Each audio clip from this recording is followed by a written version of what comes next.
নমস্কার বন্ধুরা, সুমনা কুকিংয়ে সবাইকে স্বাগত জানিয়ে আজকে স্পেশাল রেসিপি তৈরি করছি। বেলের শরবত বা বেলের পানা। বেলে অনেক গুণাগুণ আছে। বেল খেলে হজম শক্তি বাড়ায়, বেল খেলে শরীর ঠান্ডাও করে। এছাড়া বেলে নানা রকম গুণাগুণ আছে, সেগুলো হয়তো আপনাদের সকলেরই জানা। আমি একদম সহজ পদ্ধতিতে বেলের পানা রেসিপিটি শেয়ার করছি। দেখে নেওয়া যাক আমার আজকে সহজ পদ্ধতির রেসিপিটি। বেলের পানা বা বেলের শরবত বানানোর জন্য নিয়ে নিয়েছি পাকা বেল। এই বেলটা পাকা, এই বেলটা দিয়ে বানাচ্ছি। আর এই বেলটা বেশ বড়, আকারেও বড়। এই বেলটাকে আমি ভেঙে নেব একটা ভারী কিছুর সাহায্যে।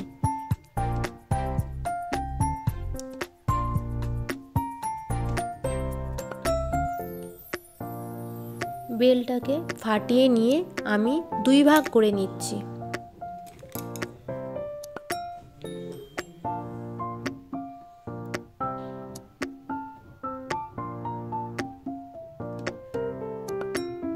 বেলটা ভীষণই পেকে গেছে আর খুব সুন্দর একটা বেল ফাটানোর পরে গন্ধও বেরোচ্ছে। একটা বড় বাটি আমি নিয়ে নেব, আর বেলের যে শাঁস আছে সেটা আমি চামচের সাহায্যে অবশ্যই বের করে নেব।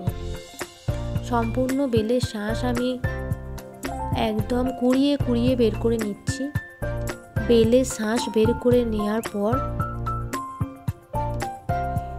আমি ফিরে আসছি।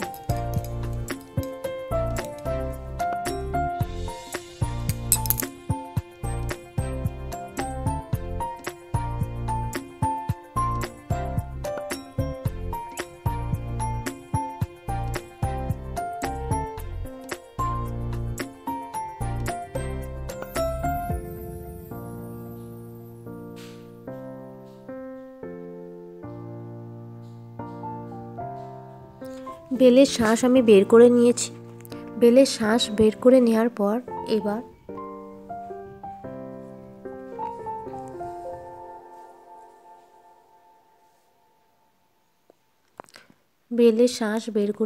এবার অল্প অল্প জল দিয়ে আবার এটাকে ভালো করে চটকে মেখে নেব।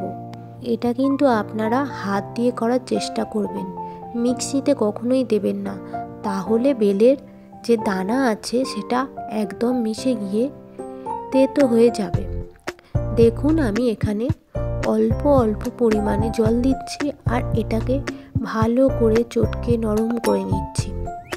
বেলের মধ্যে যে আঁশ বা দানা আছে সেইগুলোকে ভালো করে পরিষ্কার করে নিতে হবে। আমি অল্প অল্প পরিমাণে জল দিচ্ছি আর এটাকে মেখে একদম নরম করে নিচ্ছি। এইভাবে যদি করে নেওয়া হয় তাহলে কিন্তু বেলের পানা বা বেলের শরবত বানাতে ভীষণই সুবিধা হয়। আর শরবতটা যদি স্মুথ হয় তাহলে খেতেও ভালো লাগে।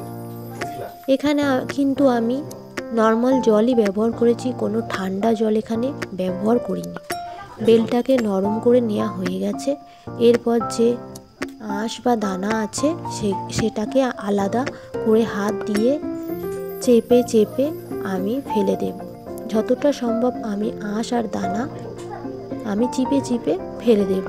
এরপরে কিন্তু আবারও ভালো করে ছেঁকে নিতে হবে।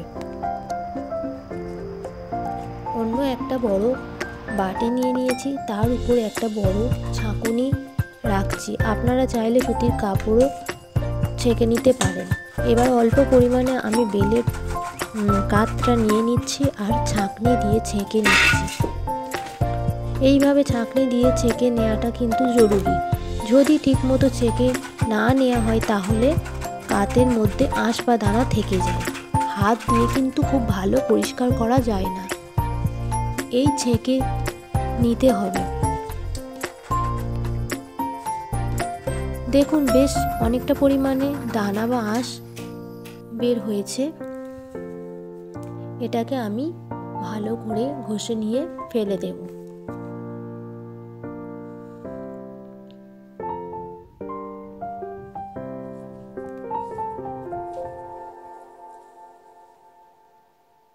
বেলের এই কাতরা আমি ভালো করে মিশিয়ে নিচ্ছি। এবার আমি দিয়ে দেব হাফ কাপ পরিমাণ মতো চিনি দিয়ে দেব। এখানে আখের গুঁড়ো খুব ভালো করে মিশিয়ে নেব চিনিটা। বেলের মিষ্টতার উপরে চিনির পরিমাপ নির্ভর করে। আমার বেলটা খুবই মিষ্টি ছিল বলে আমি হাফ কাপ চিনি ব্যবহার করেছি। আমি এখানে 1 কাপ পরিমাণে দুধ দিয়ে দিচ্ছি।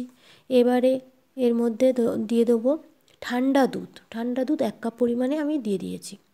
পরিমাণ মতো দিয়ে দেবেন। আর দিয়ে দিলে কিন্তু বেলের পানা বা শরবতের স্বাদ আরও বেড়ে যায়।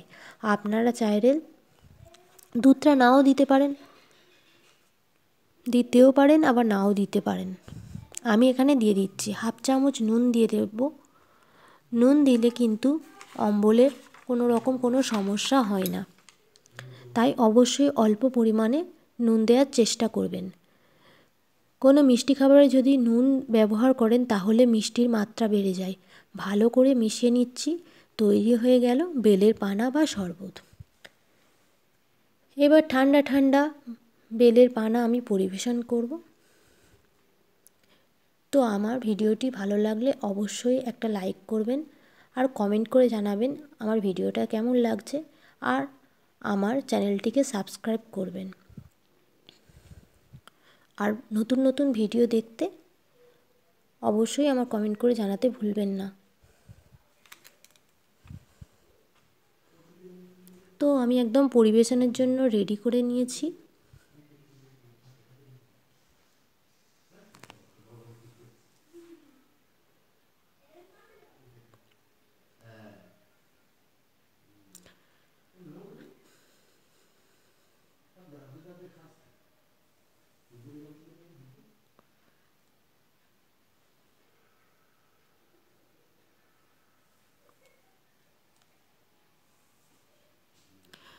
তো আমার এখানে শরবতটা রেডি হয়ে গেছে। এবার আমি পরিবেশন করবার জন্য 4টে গ্লাস নিয়েছি, তার মধ্যে দিয়ে দিয়েছি বরফের স্লাইস। তার মধ্যে আমি শরবতটাকে ঢেলে দিচ্ছি।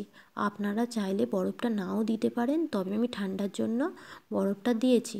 আপনাদের প্রয়োজন মতো আপনারা ব্যবহার করতে পারবেন, বরফ দিতে চাইলে দিতেও পারবেন। তো আমার শরবত রেডি। এবার আমি এটাকে সবার মধ্যে পরিবেশন করে দেব। তো অবশ্যই ভিডিওটি ভালো লাগলে আমাকে কিন্তু জানাতে ভুলবেন না। তো সবাই ভালো থাকবেন আর সুস্থ থাকবেন আর সবাইকে ভালো রাখবেন।